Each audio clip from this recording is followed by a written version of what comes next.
तो बच्चों मैं तुम्हें आज एक कहानी सुनाता हूँ। हाँ दादाजी सुनाइए। बिल्ली का न्याय। एक वन में एक पेड़ की खोह पर एक चकोर रहता था। उसी पेड़ के आसपास कई पेड़ और थे जिन पर फल बीज उगते थे। उन फलों और बीजों से पेट भरकर चकोर मस्त पड़ा रहता था। इसी प्रकार कई वर्ष बीत गए। एक दिन उड़ते उड़ते एक और चकोर सांस लेने के लिए उसी पेड़ की टहनी पर बैठा। दोनों में बात हुई। दूसरे चकोर को यह जानकर आश्चर्य हुआ कि वह केवल पेड़ों के फल और बीज चुगकर जीवन गुजार रहा है। दूसरे चकोर ने उसे बताया, भाई दुनिया में खाने के लिए केवल फल और बीज ही नहीं होते हैं, और भी कई स्वादिष्ट चीज़ें होती हैं, उन्हें भी खाना चाहिए। खेतों में उगने वाले अनाज तो बेजोड़ होते हैं, कभी कभी अपने खाने का स्वाद बदल कर तो देखो। दूसरे चकोर के उड़ने के बाद वह चकोर सोच में पड़ गया। उसने फैसला किया कि कल वह दूर नजर आने वाले खेतों की ओर जाएगा और उस अनाज नाम की चीज का स्वाद चखकर देखेगा।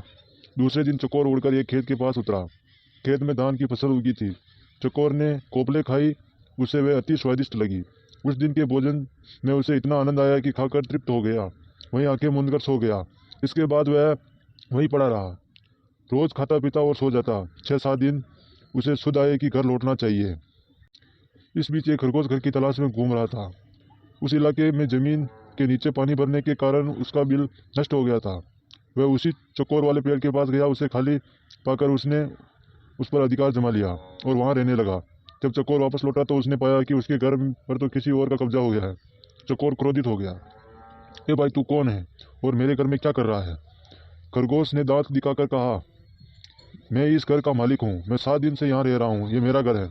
चकोर गुस्से से फट पड़ा। 7 दिन? भाई, मैं इस खोह में कई वर्षों से रह रहा हूँ, किसी से भी आसपास के पंछी और चौपाइयों से पूछ ले। खरगोश चकोर की पर गुस्सा करते हुए बोला कि सीधी सी बात है, मैं यहाँ आया हूँ और एक खो खाली पड़ी थी और मैं यहाँ पर बस गया। मैं क्यों अब पड़ोसियों से पूछता फिरूं? चकोर भी गुस्से में बोला, वाह, कोई घर खाली मिले तो उसका ये मतलब थोड़ा ना हो कि उसमें कोई नहीं रहता है। मैं आखिरी बार कह रहा हूँ कि तुम शराफत से मेरा घर खाली कर दो, वरना। खरगोश ने भी उसे ललकारा, वरना तू क्या कर लेगा? ये मेरा घर है, तुझे जो करना है कर ले। चकोर सहम गया। वह मदद और न्याय के लिए फरियाद लेकर पड़ोसी जानवरों के पास गया। सबने दिखावे की हूँ, परंतु ठोस रूप से कोई सहायता करने के लिए सामने नहीं आया। एक बूढ़े पड़ोसी ने कहा, ज़्यादा झगड़ा बढ़ाना ठीक नहीं है, तुम दोनों आपस में ही समझौता कर लो। पर समझौते की सूरत नजर नहीं आ रही थी, क्योंकि खरगोश किसी शर्त पर खो छोड़ने के लिए तैयार नहीं था। अंत में लोमड़ी ने सलाह दी, तुम दोनों किसी ज्ञानी को पंच बनाकर अपने झगड़े का फैसला करवाओ। दोनों को यह सुझाव पसंद आया। अब दोनों पंच की तलाश में इधर उधर घूमने लगे। इसी प्रकार घूमते घूमते एक दिन गंगा के किनारे आ निकले।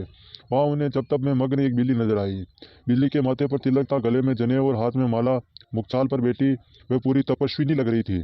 उसे देखकर चकोर और खरगोश खुशी से उछल पड़े। उन्हें भला इससे अच्छा ज्ञानी जानी कहाँ मिलेगा। खरगोश ने कहा, चकोर जी, क्यों ना हम इससे ही अपने झगड़े का फैसला करवाएं। चकोर पर भी बिल्ली का अच्छा प्रभाव पड़ा था, पर वह जरा घबराया हुआ था। चकोर बोला, मुझे कोई आपत्ति नहीं, पर हमें जरा सावधान रहना चाहिए। खरगोश पर तो बिल्ली का जादू चल गया था।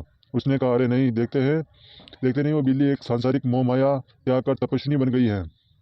सच्चाई तो यह थी कि बिल्ली उन जैसे मूर्ख जीवों को फांसने के लिए भक्ति का नाटक कर रही थी। फिर चकोर और खरगोश पर और प्रभाव डालने के लिए वे जोर जोर से मंत्र पढ़ने लगी। खरगोश और चकोर उसके निकट आकर हाथ जोड़कर जयकारा लगाया, जय माता दी, माता को प्रणाम। बिल्ली ने मुस्कुराते हुए धीरे से अपनी आंखें खोली और आशीर्वाद दिया, आयुष्मान भव। अब तुम दोनों के चेहरे पर चिंता की लकीरें, क्या कष्ट है तुम्हें बच्चों? चकोर ने विनती की, माता, हम दोनों के बीच एक झगड़ा है, हम चाहते हैं कि आप उसका फैसला करें। बिल्ली ने पलकें झपकाई, हरे राम, तुम्हें झगड़ा नहीं करना चाहिए, प्रेम और शांति से रहो, उसने उपदेश दिया और बोली, खैर बताओ तुम्हारा झगड़ा क्या है? वे दोनों बिल्ली के बिल्कुल निकट आ गए ताकि उसके कानों में अपनी अपनी बात कह सके। बिल्ली को इसी अवसर की तलाश थी। उसने म्याऊ की आवाज़ लगाई। एक ही झपटे में खरगोश और चकोर का काम तमाम कर दिया। फिर वह आराम से उन्हें खाने लगी। तो बच्चों, हमें इस कहानी से यह सीख मिलती है कि दो के झगड़े में तीसरे का ही फायदा होता है, इसीलिए झगड़ों से हमेशा दूर रहें। हाँ दादाजी, हम दोनों अब कभी झगड़ा नहीं करेंगे।